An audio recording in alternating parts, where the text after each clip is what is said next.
en que el corazón no es capaz de bombear suficiente sangre para satisfacer las necesidades del cuerpo. En otras palabras, ¿no?, está relacionado con una falla de bomba que tiene las características de no distribuir correctamente a los tejidos, ¿no?, de nuestro cuerpo, el tejido sanguíneo, ¿no? Entonces, una bomba insuficiente que no satisface las necesidades de los tejidos. Los síntomas cardinales seguramente lo han visto ya los pacientes. ¿Han visto pacientes con insuficiencia cardíaca bastante en San Juan de Dios?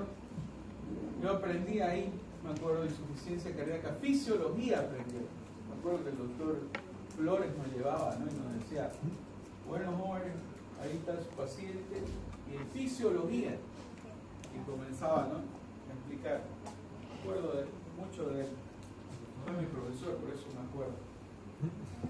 Latido normal, bueno, vemos no hay alteraciones en la bomba, ¿no?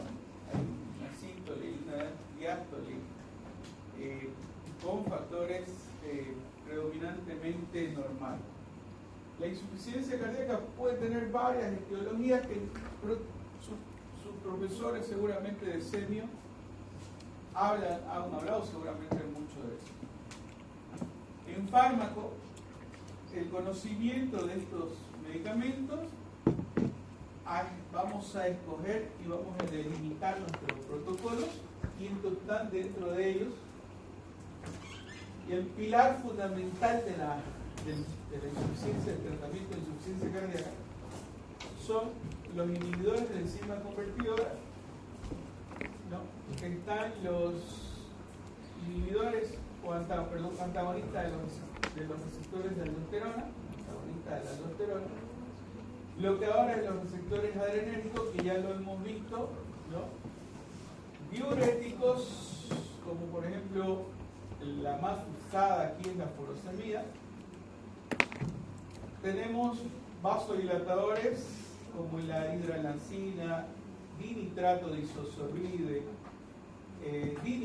isosorbide, que son vasodilatadores directos, ¿no?, a nivel vascular. Los bloqueantes de los canales de calcio, los inotrópicos positivos, que ya lo vimos, ¿no? Vimos cómo funcionaba la digoxina, la dobutamina, dopamina, milrinona, leucina. Y por último tenemos un nuevo fármaco que está relacionado con el péptido natriurético tipo B, ¿no? Que no lo tenemos todavía en Bolivia, pero ya en otros países lo están utilizando bastante. Entonces, en resumen, esto está en sus diapositivas que yo les di una diapositiva de Lippincott. Se los dicto tingo el temario sobre esa diapositiva es esta. Todas son de este libro. La fisiología de contracción es bueno, tenemos que conocerla. Ya, seguramente esto ya lo saben ustedes mejor que yo, ¿no? Está relacionado con la potencia de acción, el potencial de acción del miocardio, que va desde la fase 0, una despolarización rápida, ¿no? Fase 1, una despolarización parcial. Fase 2, un periodo de meseta. Fase 3, repolarización. Y fase 4, relacionado a la corriente anterógrada. Entonces, seguramente que esto lo han visto ya en fisiología, ¿no? ¿Se acuerdan del año pasado? Es solamente recordar, porque de aquí comienzan las características farmacológicas de todos los medicamentos a nivel cardíaco, ¿no? La contracción, hay una contracción cardíaca, una respuesta fisiológica.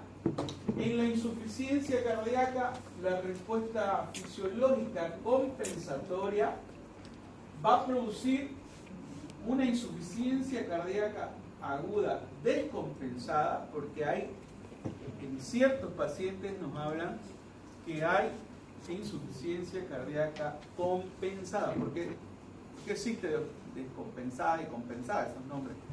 Porque en una las características de la retroalimentación negativa que hace el corazón responde a las deficiencias que tiene el corazón en algún momento dado una etapa de este proceso.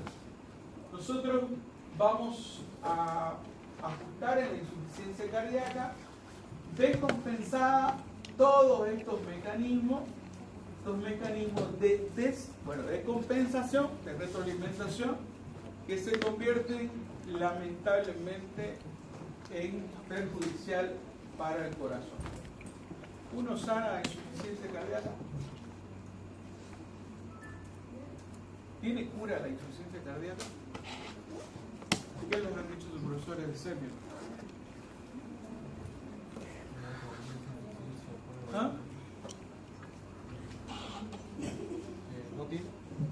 No tiene, pero sí la podemos controlar, sí podemos disminuir todo lo que es la evolución de este tipo de patología y la sintomatología. Nuestro primer objetivo es disminuir la sintomatología del paciente. La estrategia terapéutica está relacionada con disminuir los síntomas. La sobrevida, nos dicen varios medicamentos que utilizamos, en algunas situaciones no mejoran la sobrevida del paciente, pero sí lo podemos mantener asintomáticos durante años. Yo tuve una compañera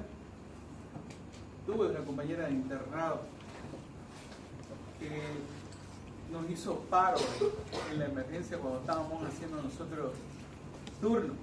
Era mi compañera de turno, me acuerdo. Entonces,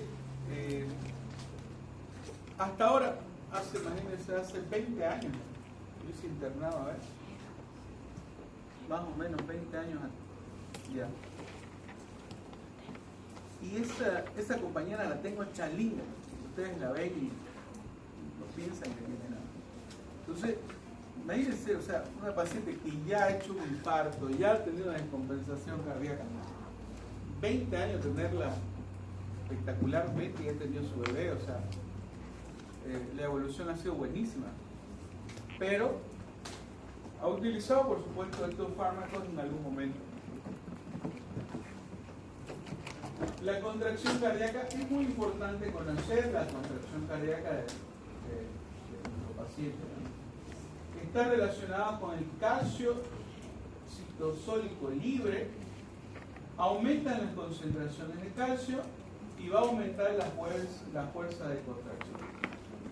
¿Qué se llaman estas fuerzas? ¿Se acuerdan? Fisiología.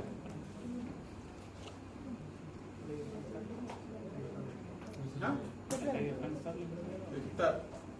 ¿Cuál? Son las fuerzas, ¿no?, que tienen.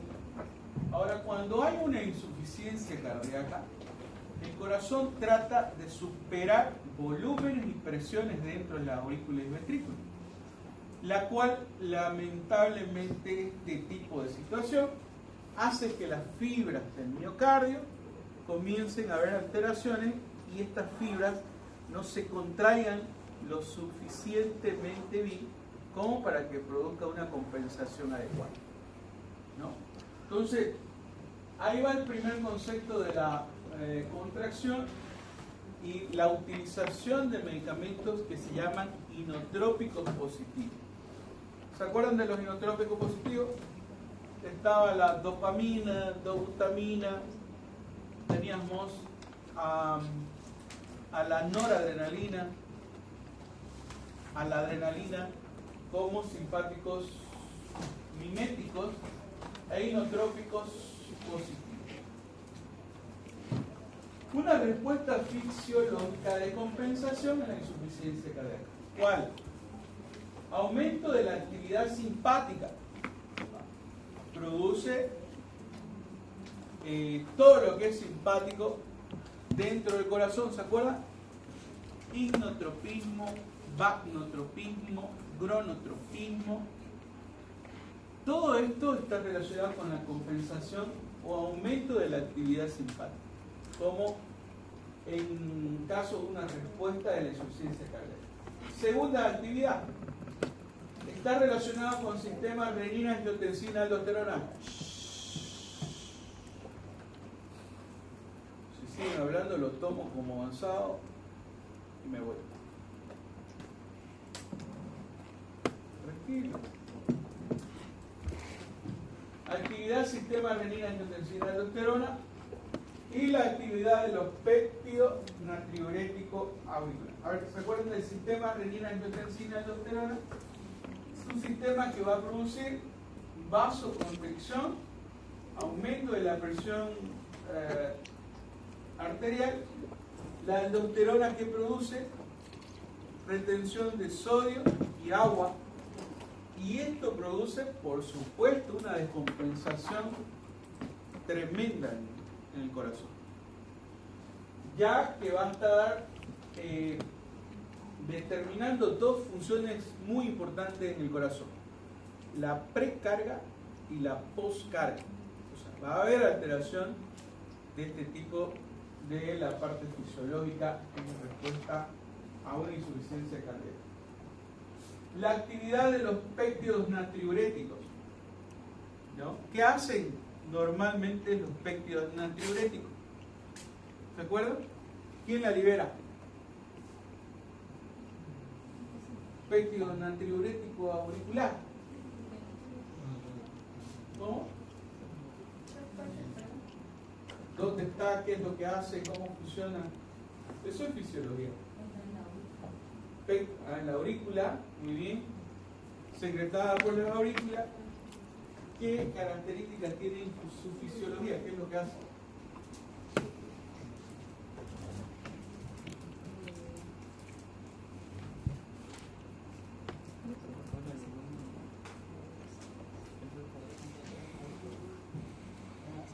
Pero busque, pues si para eso tienen el internet ustedes.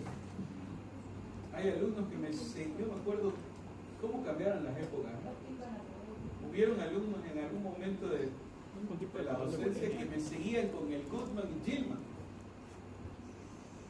Me seguían, yo lo que hablaba, ellos iban y leían así. Doctor, me preguntaba en esa ratito. Se acabó ese tiempo. Pero bueno, ¿qué hacen? Ustedes tienen ahorita tecnología, en esa época no había tanta tecnología. ¿Qué hace el péptido natriurético auricular?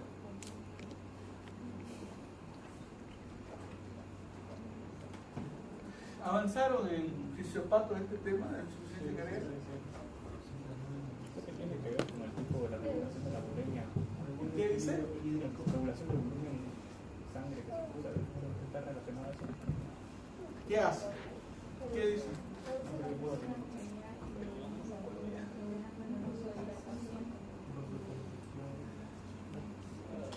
Esa es la fisiología del péptido natriurético auricular.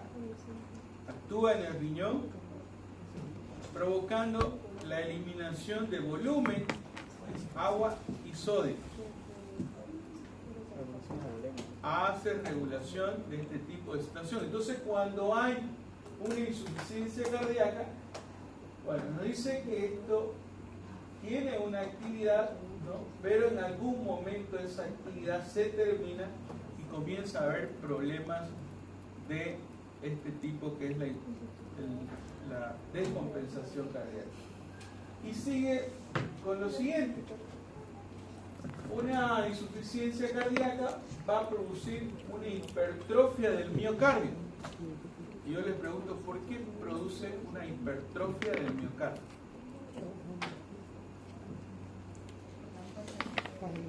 Por la fuerza de Starling. Hay a mayor volumen, mayor contractibilidad. Hay una alteración de las fuerzas de Starling ahí, porque hay una alteración del volumen y de las presiones en la insuficiencia cardíaca.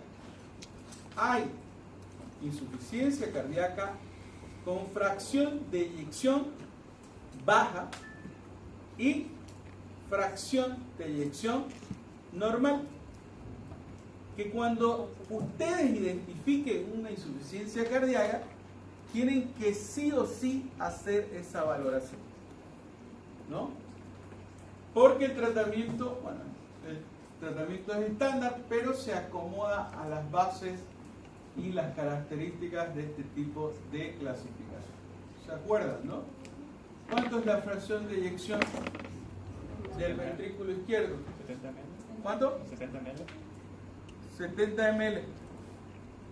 Cuando está bajo de 40 se dice fracción de eyección baja. Cuando está normal, la insuficiencia cardíaca tiene estas características, ¿no? Y vamos a ver después, seguramente que en terapéutica su profesor de cardio se va a desplayar en esto, ¿no? Porque son ellos los especialistas.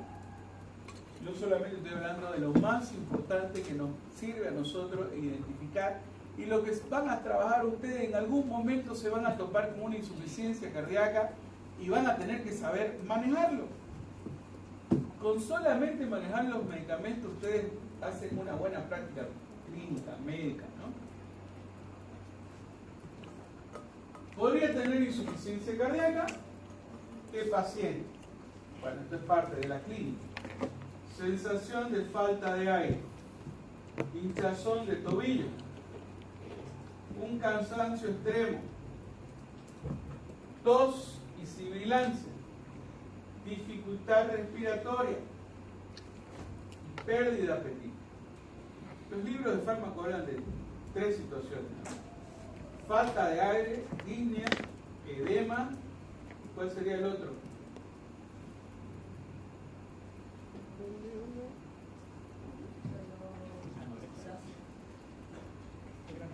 Dificultad para respirar en echado. Se llama ortopnea.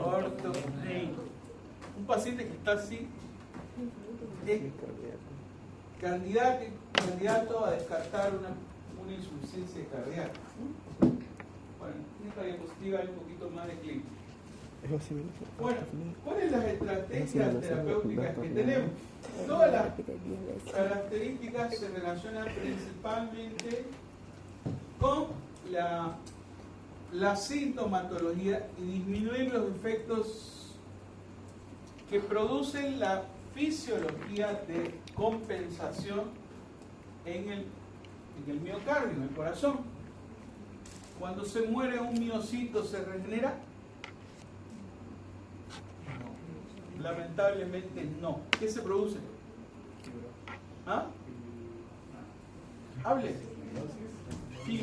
Los fibroblastos producen colágeno, fibras elásticas, reticulares, y esa zona se fibrosa. Está relacionado con la fisiopatología, ¿no? Entonces, bueno, la característica de por ejemplo, de los inhibidores de enzima convertidora, ¿qué es lo que hace? Él nos dice, conduce a un aumento en la carga de trabajo del corazón y una declinación de los resultados en la función cardíaca. Los inhibidores de enzima convertidora, angiotensina, ¿se acuerdan de la clasificación que vimos en algún momento? ¿No? Tenemos a losartán como mentira, el losartán es bloqueador de los receptores. Ustedes no se acuerdan de eso, ¿no? El captopril, todos los priles son inhibidores de enzima convertidora. Captopril, lisinopril, enalapril, todos ellos son inhibidores de la enzima convertidora. Nos dice la farmacodinamia que estos medicamentos van a producir 2 efectos muy importantes fisiológicos dentro de la insuficiencia cardíaca, que están relacionados con la precarga y la postcarga. Disminuyen la resistencia vascular periférica, ¿no? Y mejoran la actividad venosa, que está relacionada, ¿no?, con los volúmenes de sangre que llegan al corazón. Por eso estos medicamentos van a producir una mejoría de la precarga y postcarga. ¿Qué nos dice aquí en esta diapositiva? ¿No? ¿Cuáles son los inhibidores de enzima convertidora? Captopril, enalapril, lisinopril, los que tenemos. ¿No? La acción, disminución de la resistencia vascular y tono venoso, ¿no? También vamos a tener repercusión a estos niveles. Y cuando nos habla de estos dos, nos habla de la precarga y postcarga, ¿no? Bueno, entonces prácticamente la farmacocinética es por vía oral, se metaboliza en el hígado por hidrólisis, fase 1 o fase 2. Si dice hidrólisis. Hidrólisis, la eliminación es renal y una vida media de 2 a 12 horas, ¿no? Como parámetro podemos decir que estos medicamentos son profármacos, se activan en el hígado, tienen la eliminación renal y tienen esas características a nivel cardíaco. ¿Qué podemos decir en su uso terapéutico? En la insuficiencia del ventrículo izquierdo lo utilizamos y la hipertensión, ¿no? Sus efectos secundarios pueden dar hipotensión, como dice ahí, y pueden causar, esto entre comillas, ¿no? Porque no está demostrado que haga un daño al riñón. Más bien nos dice que los pacientes que tienen insuficiencia renal, al utilizarlos o tienen problemas renal, al utilizarlos, las características de evolución del paciente es la misma que una persona que no tenga ese tipo de patología de base, ¿no? Es investigación hasta ahora. Pero ¿por qué puede producir una insuficiencia renal? Porque dice que está relacionado con el filtrado glomerular. Disminuye el filtrado glomerular en caso de una insuficiencia cardíaca y el uso de concomitante de ella. Puede producir una hiperpotasemia. El caso de una insuficiencia renal y el uso de este medicamento, muy probable que el control se tenga que hacer de un ionograma para determinar el potasio, ¿no? En este tipo de situación. Una tos seca persistente por la síntesis de bradicininas a nivel pulmonar que causan esos efectos secundarios de estos medicamentos que vemos acá, ¿no? Por eso cambiamos del enalapril, por ejemplo, nos vamos al losartán. ¿Pero por qué cambiamos? Si tienen las mismas características de toma, de investigación, porque el efecto secundario de estos medicamentos principalmente es la tos. Y creo que lo vimos en algún momento en la brigada que fuimos, lo hemos visto varias veces en los pacientes que toman enalapril, y nos decían, ¿no? Doctor, estoy tosiendo mucho, y cada día teníamos un medicamento como el lisinopril, y lo cambiábamos. Tome este medicamento, le va a mejorar y la tos va a disminuir. Bueno, entonces esas características tenemos que ver en sus efectos adversos.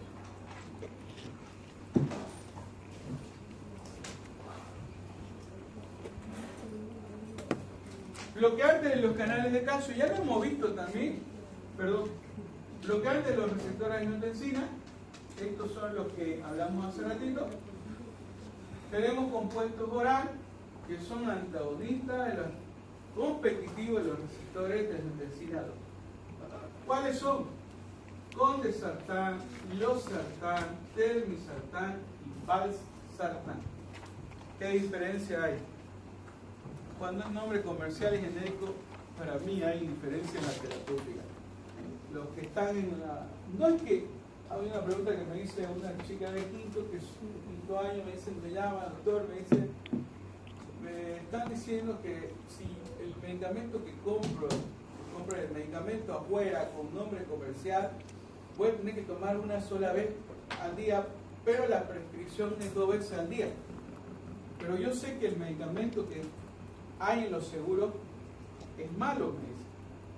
Entonces, nosotros estamos comprando medicamentos afuera, pero ¿puede tomar una vez el paciente? Y la respuesta es no. ¿Por qué? Porque se supone que hay una farmacoequivalencia, o sea, el medicamento que te están dando en el centro de salud es tan bueno como el que vas a comprar afuera. Y no por eso vas a disminuir una dosis en la toma. Si en los protocolos del estudio nos dice que tenemos que tomar cada 12 horas, hay que tomar esas 12 horas. Aunque el medicamento lo recibas en la esquina de tu casa, digamos, en la esquina de un lugar donde no conozcas de dónde viene ese medicamento. Me preguntaron esto, es una buena pregunta porque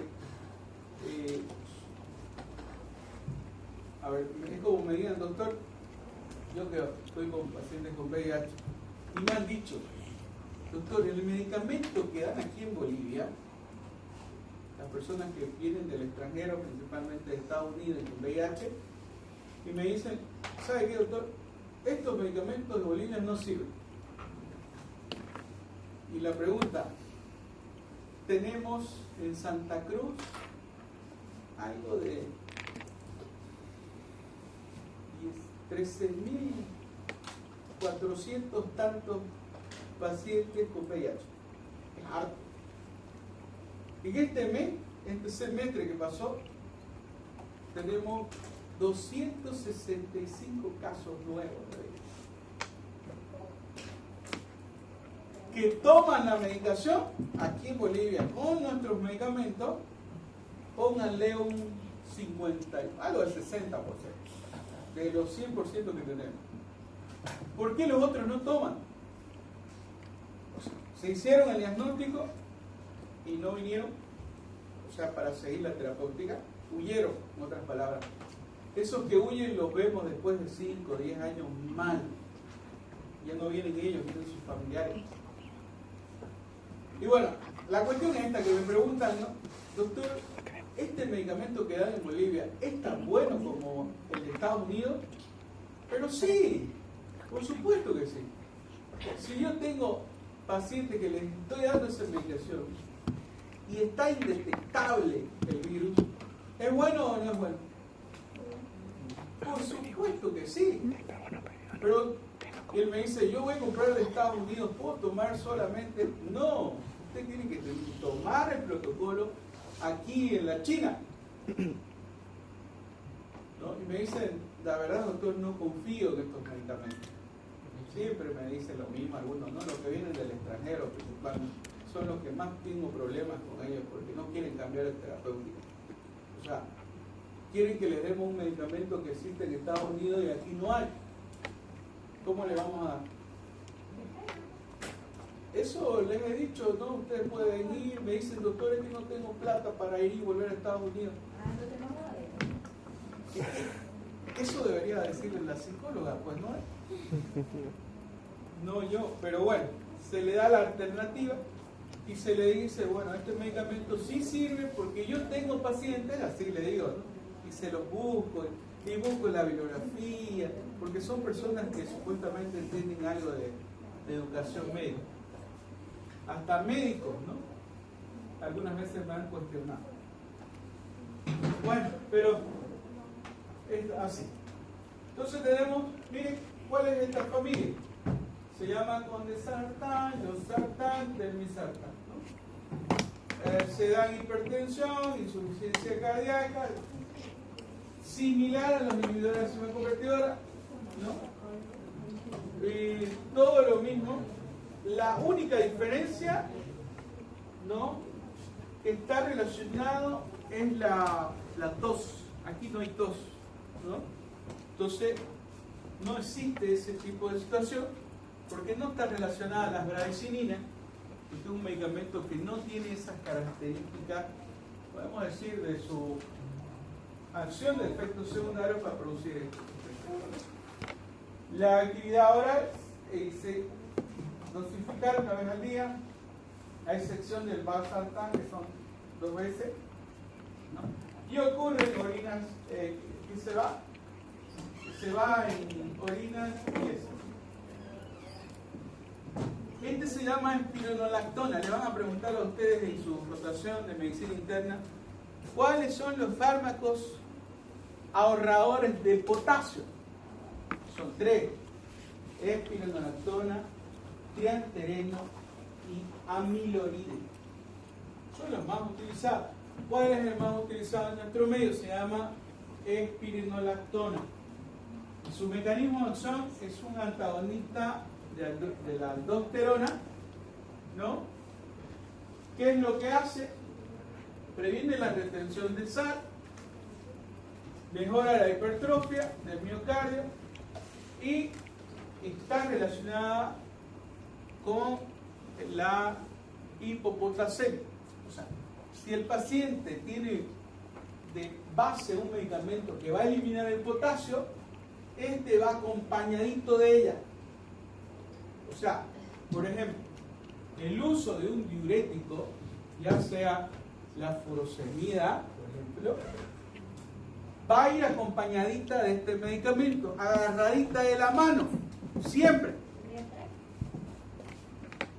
2. Con la furosemida. Claro, sí. ¿Pero por qué? Porque la furosemida produce hipopotasemia. Claro, sería losartán, furosemida y espironolactona. Eso es lo que está diciendo. Sí, con las 3. Pero en alguna situación tenemos que ver lo que dijimos hace ratito. Nos acordábamos cuáles son los medicamentos que producen disminución del potasio, que es la furosemida. Aunque en algún momento tenemos que evaluar los inhibidores de enzima convertidoras, porque en algún momento sus efectos también se relacionan con hiperpotasemia. Pero cuando utilizamos 2 sería el ideal, ¿no? Para no perder el potasio.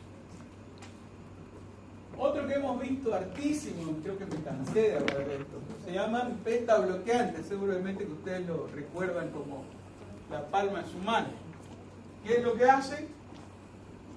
Disminuyen la frecuencia cardíaca, inhiben la liberación de renina, angiotensina, aldosterona, porque tenemos a nivel renal receptores beta que cuando se activan producen liberación de renina.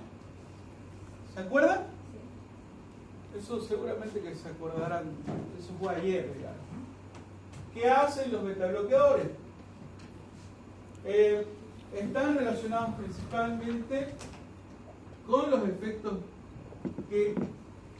deleterios, dice, de la norepinefrina en las fibras musculares cardíacas, disminuyen la remodelación, la hipertrofia y la muerte celular. ¿Cuáles tenemos principalmente? Bisoprolol, carvedilol, metoprolol de acción prolongada.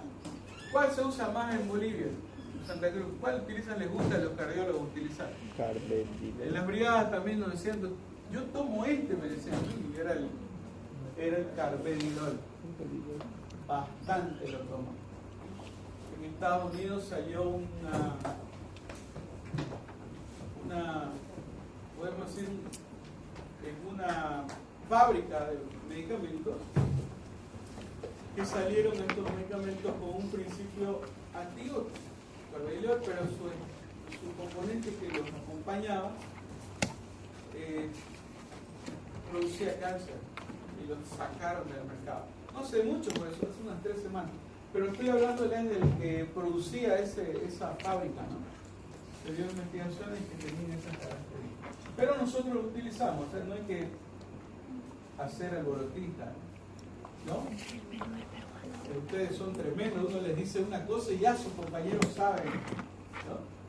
Uno los quiere hacer venir a la clase para que vengan, uno le dice, no, tienen que venir, si no se va a aplazar. Si no, nunca vienen. ¿No, Sandra? Un mes que le apareció Sandra. ¿Ve? Ya, entonces esto ya lo conocemos, sabemos cómo funciona. nos vamos a lo siguiente. Los diuréticos reducen los signos y síntomas de una sobrecarga de volumen, paciente con disnea de esfuerzo, ortopnea, edema periférico. Los diuréticos disminuyen el volumen del plasma y forman subsecuentemente una disminución del retorno venoso. Espectaculares, ¿no? Hay una clasificación clínica de la insuficiencia cardíaca. Yo quiero que ustedes me hablen de eso. Porque ustedes que son de los que avanzaron fisiopato y semio del cardio.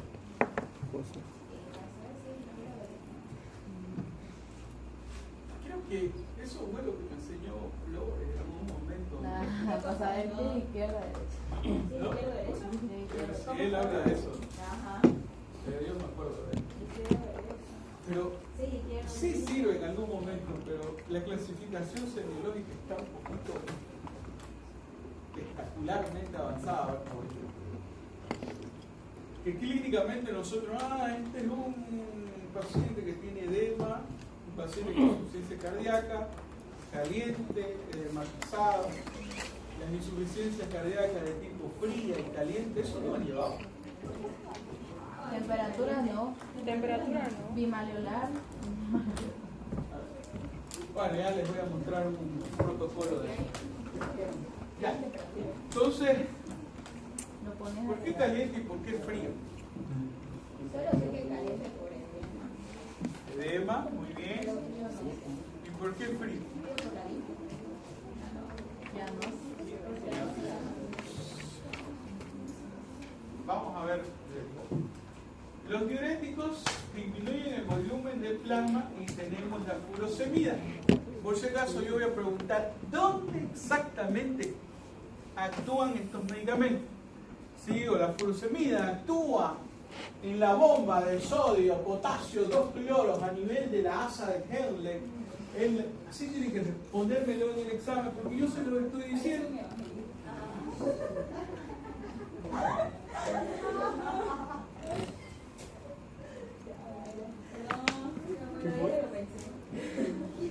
No se preocupen, en el examen lo vamos a ver. Ya. 12:20 terminamos. Entonces, la furosemida actúa a ese nivel. Tenemos varias, ¿no? La furosemida, en esta línea de ASA se llaman diuréticos de ASA. Las dos tenemos las más utilizadas en nuestro medio, que se llama furosemida y la torsemida. Yo tengo experiencia más con la furo, ¿no? Y tenemos a esto. Estos son los medicamentos péptidos anatriuréticos auricular tipo B, ¿no? Aquí tenemos inhibidores, los receptores de angiotensina, y se relaciona neprilyxina. Es una enzima responsable que degrada los péptidos vasoactivos como la angiotensina 1, angiotensina 2, brasgicimina y péptido natriurético. Es nuevo, por si acaso, para la, no está en la que le pasé a su compañera, pero sí está en el Lippincott. Está todo en Lippincott, porque esta estas diapositivas son de ahí. Entonces, la acción: natriuresis, diurético, vasodilatador, inhibición de la fibrosis. Miren, espectacular, ¿no? Vienen combinados en algunas situaciones, ¿no? Aquí tenemos algunos: valsartán, sacubitrilo. Usos terapéuticos: sustituyen a la enzima convertidora de angiotensina o un bloqueador de las receptoras de angiotensina en pacientes con insuficiencia cardíaca. Lamentablemente no lo tenemos. Al menos que ustedes pregunten a sus profesores de SEMI, que ellos están más cerca de la terapéutica, ¿no? Es como lo mismo que pasa con... ¿Ah? No, esa hay. Lo que estoy hablando es o sea, el primero. Es un Su acción está relacionada principalmente con el efecto antidiurético tipo P. Efectos adversos, el perfil de efectos adversos es similar a los inhibidores de enzima convertidora. Viene por vía oral, administrado con o sin alimento, se degrada rápidamente sus componentes preparados, bueno, y se elimina por orina y tiene una vida media de 10 horas. Tenemos bloqueadores de los canales de calcio,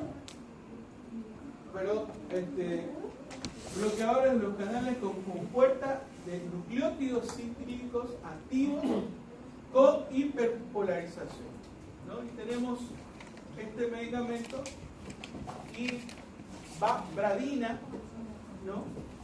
¿Qué es lo que hace? Mejora los síntomas del paciente que está en un ritmo sinusal con una frecuencia cardíaca mayor a 70 latidos por minuto. ¿Qué es lo que hace? Reducción de la frecuencia cardíaca en pacientes con insuficiencia cardíaca, ¿no? Con una fracción de eyección reducida, va a mejorar las características o la función cardíaca, ¿no? Una frecuencia cardíaca más lenta, el volumen latido y mejora los síntomas de insuficiencia cardíaca. Otro medicamento nuevo que ha entrado en los protocolos. No lo tenemos, pero sí tienen que saberlo, sí o sí. Sí o sí. Te lo voy a pasar. No hay problema, tranquilo. Igual está así en Lipin Q. Todo esto está en Lipin Q. Sí, lo pasé. El libro Lipin Q lo tienen en todo. Todo hace, evita todo. Y por último, bueno, tenemos la hidralacina, que son vasodilatadores directos, reducen la resistencia arterial sistémica y disminuyen la postcarga. Hidralacina, dinitrato de isosorbide, con esta combinación incluyen y pueden producir efectos adversos como la cefalea, mareo, hipotensión. Dinitrato de isosorbide dilata los vasos, haciendo más fácil el flujo sanguíneo pase por esta y facilite el bombeo del corazón. El dinitrato de isosorbide, una familia de esta, ¿no? Dinitrato, mononitrato, y tenemos en este caso la que tenemos a mano es la dinitrato, viene con el nombre,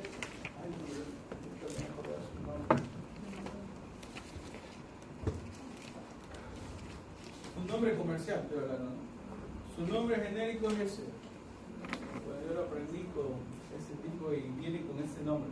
Ustedes lo ponen en su receta como dinitrato y se lo ponen. Otro bloqueante de los canales de calcio es el nifedipino también, ¿no? Que se puede dar. Pero ya no se utiliza. Ya no se utiliza ¿por qué? Porque produce bajones de presión arterial tremenda. ¿Qué produce el bajón de presión arterial rápido? Vasoconstricción cerebral y produce